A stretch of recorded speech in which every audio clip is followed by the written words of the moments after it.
In a news conference just moments ago, authorities identified the shooter as 23-year-old Robin Westman. The heartbreaking shooting happened this morning at the Annunciation Catholic School Church in Minneapolis.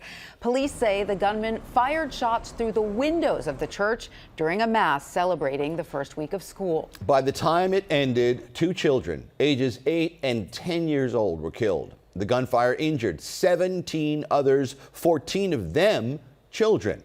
All of the injured are expected to survive. The gunman died at the scene from a self-inflicted gunshot. Eyewitness News reporter Kemberly Richardson is following the breaking developments. She's in the newsroom. Kemberly. Well, Joe and Tanya, authorities are now investigating this shooting as an act of domestic terrorism and as a hate crime towards Catholics. Right now, flags across the country are flying at half-staff. President Trump making the proclamation, he says, as a mark of respect for the victims. Authorities believe the shooting was planned. They say a wooden plank was placed to barricade some of the side doors of the church. A possible active shooter, 509 West 54th Street, Minneapolis. They heard the gunfire, ran, hid under pews, and covered their heads. Little ones in kindergarten and teenagers attending Mass inside Annunciation Catholic Church in Minneapolis. The morning service was supposed to be a celebration, the start of a new school year on the 3rd day of classes. Instead, the peace and joy was shattered when a gunman opened fire right around 8:30. Clarissa Garcia was right there in the church and heard what she thought were fireworks. And I saw the shooting, and I was like, oh my gosh, I'm so scared. And so a teacher led me downstairs to the preschool classroom. And so I went there, and me and my friend Cece were just praying.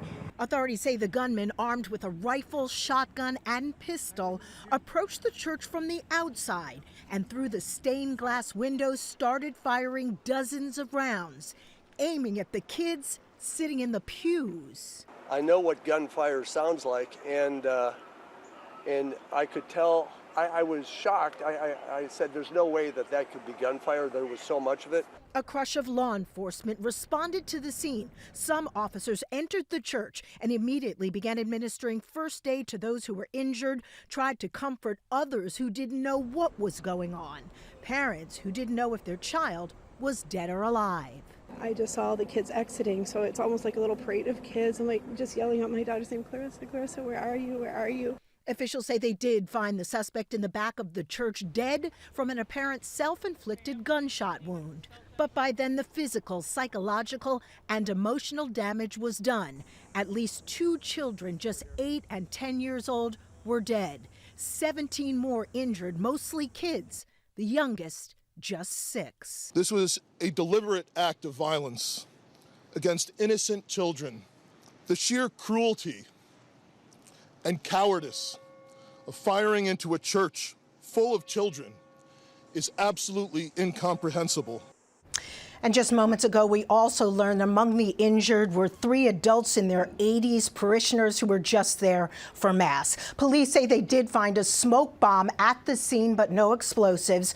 Authorities again have identified the suspect as Robin Westman, who has no prior criminal history. Police have obtained 4 search warrants, 1 for the church and 3 for residences connected to this suspect. We heard from Governor Tim Walz a short time ago. He asked people around the country to, quote, keep us in your thoughts and prayers, but also keep us in your thoughts for action. One other note, authorities also said they talked about a manifesto that the suspect had posted on social media prior to the shooting. They say it contained, quote, disturbing writings and has since been taken down. We're following all of the developments. Back to you guys in the studio.